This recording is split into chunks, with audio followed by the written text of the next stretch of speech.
দাঁড়াও, কি হলো? আর এক মুহূর্ত পরেই তো তুমি আমার কেউ না হয়ে যাবে। তোমার সঙ্গে আমার আর কোনো আত্মীয়তার বন্ধন থাকবে না। আত্মীয়তার বন্ধন অস্বীকার করা গেলেও আত্মার বন্ধনকে অস্বীকার করা যায়? সেটা করো না জাহ্নবী। তুমি এবার ছেলে মানুষই করছো ঋষি। আমি এটা অ্যাকসেপ্ট করতে পারছি না। ঋষি, জীবনে অনেক কিছু আছে যেগুলো আমাদের করে নিতে হয়।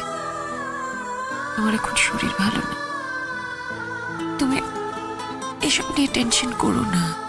ডাক্তারবাবু তোমাকে টেনশন করতে নিষেধ করেছে। তুমি যখন এই সই করা কাগজটা নিয়ে বাড়ি যাবে, তখন দেখবে একটা অন্য পরিবেশ। তোমার স্ত্রী, দুদিন পরে তোমার সন্তান আসছে, তখন আর এই পরিবেশের কথা তোমার মনেই পড়বে না। তুমি কি করে জানলে? তুমি সব জেনে গেছো, সব জেনে গেছো তুমি। সব কি করে জানবো ঋষি? সব জানা কি সম্ভব নাকি? তবে যেটুকু জেনেছি তার ভিত্তিতেই বলছি। মানুষের জীবনে কতগুলি ধর্ম আছে, মানুষ কখনো সেই ধর্মের বাইরে যেতে পারে না। মানুষের জীবন কখনো থেমে থাকে না ঋষি। তোমার জীবনও থেমে থাকেনি, আমার জীবনও থেমে থাকেনি। হ্যাঁ, আমার জীবনে বিয়ে, সংসার এসব আসেনি, এসব হয়নি, কিন্তু আমি নিজের পায়ে দাঁড়ানোর চেষ্টা করেছি। সবকিছু ছেড়ে দিয়ে অলিদের বাড়িতে কিন্তু আমি বসেছিলাম না। লুকিয়ে লুকিয়ে পড়াশোনাটা করেছি, চাকরির পরীক্ষা দিয়েছি, চাকরিও পেলাম। আবার ঘটনাচক্রে সে অতীতেই ফিরে এলাম। সবার জীবনে হয়তো এই ঘটনা ঘটে না ঋষি, কিন্তু আমার জীবনে ঘটেছে। সেই জন্য আমি সত্যিই খুব কৃতজ্ঞ। আমি আমার নিজের জায়গায় ফিরে আসতে পেরেছি। ঋষি, সবকিছু তো লাভ ক্ষতির খাতায় থাকে না, কিছু কিছু লাভের খাতায় থাকে। আমি যদি আরো দূরে কোথাও চলে যেতাম, তাহলে আমাকে আরো অনেক বেশি করে নিঃসঙ্গতা গ্রাস করত। ঋষি, এখানে আমার মা আছে, আমার আত্মীয় স্বজন আছে। আমি এখানে ছোটবেলা থেকে বড় হয়েছি, আমার অনেক বন্ধু বান্ধব আছে, আমার টিচাররা সবাই এখানে আছে। হ্যাঁ, এখানে অনেক খারাপ লোক আছে, কিন্তু তার সাথে সাথে অনেক ভালো লোকও আছে। খারাপ ভালো তো সবসময় পৃথিবীতে থাকে। কিছু ভালো থাকে বলেই খারাপটাই পৃথিবীটাকে গ্রাস করে নিতে পারে না। সেই খারাপের বিরুদ্ধে আমরা রুখে দাঁড়াতে পারি, আর আজকে আমরা তাই দাঁড়িয়েছি। তাই আজকে ওরা জেলে, ওদের এগেনস্টে নন মেলেবল চার্জ আছে।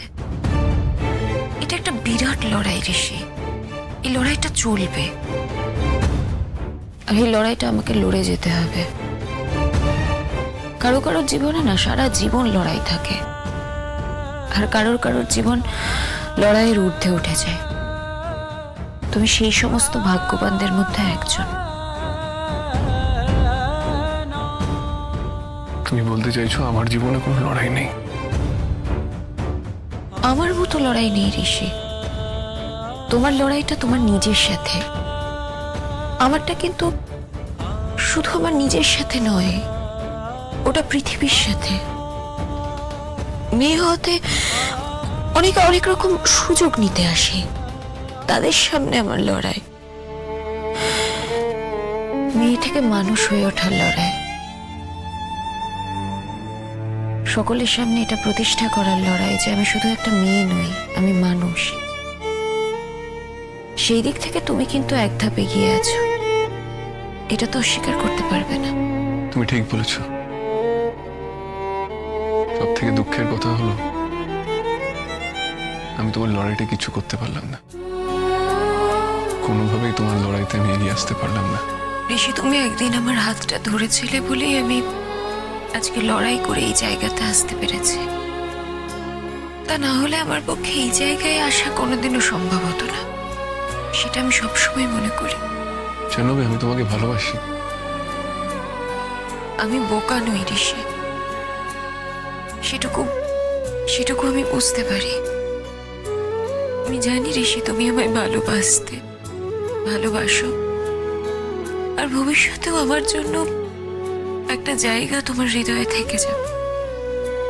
কিন্তু কি বলতো, আমরা যখন একসাথে থেকেছি, আমাদের একসাথে থাকাটা সবসময় খুব সুখের হয়নি। আমি যখনই থেকেছি তোমার সাথে, নানা রকম বিপদ তোমাকে ঘিরে রেখেছিল, আর সেটা হচ্ছিল শুধুমাত্র আমার জন্য। সেই দুঃখেই আমি ঘর ছেড়েছিলাম ঋষি। আমি তোমার থেকে দূরত্ব তৈরি করেছিলাম, কিন্তু আমি কোনোদিনও ভাবিনি যে এই কথাটা তোমাকে বলবো। আজকে তুমি এত কষ্ট পাচ্ছ দেখে আমি কথাটা বলতে বাধ্য হলাম। ভুল, বিপদ যেমন এসেছে সেই বিপদ থেকে তুমি আমাকে উদ্ধার করেছো। তা করেছি হয়তো, কিন্তু সারা জীবন যে তোমাকে বিপদ থেকে উদ্ধার করতে পারতাম, সেই সুযোগ যে আমি পেতাম, তার তো কোনো মানে নেই। তার থেকে এটাই ভালো হলো ঋষি, তোমার জীবন তুমি আলাদা করে গুছিয়ে নিয়েছো, আর আমার জীবন আমি আলাদা করে গুছিয়ে নিলাম। চলতে চলতে তোমার যদি কোনোদিন কাউকে পছন্দ হয়, তুমি তাকে বিয়ে করতে পারো, নতুন করে সংসার করতে পারো।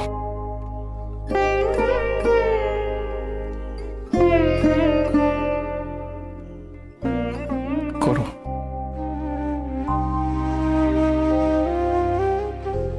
আমারও তো কষ্ট হবে, তবু আমি জানবো তোমার একটা আলাদা জীবন আছে। আমরা তো শুধু বাইরের জীবনে বাঁচি না, আমাদের একটা ভেতরের জীবন লাগে,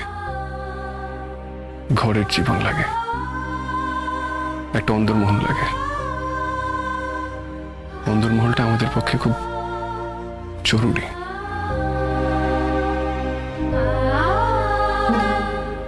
হাসছো যে? কিছু না।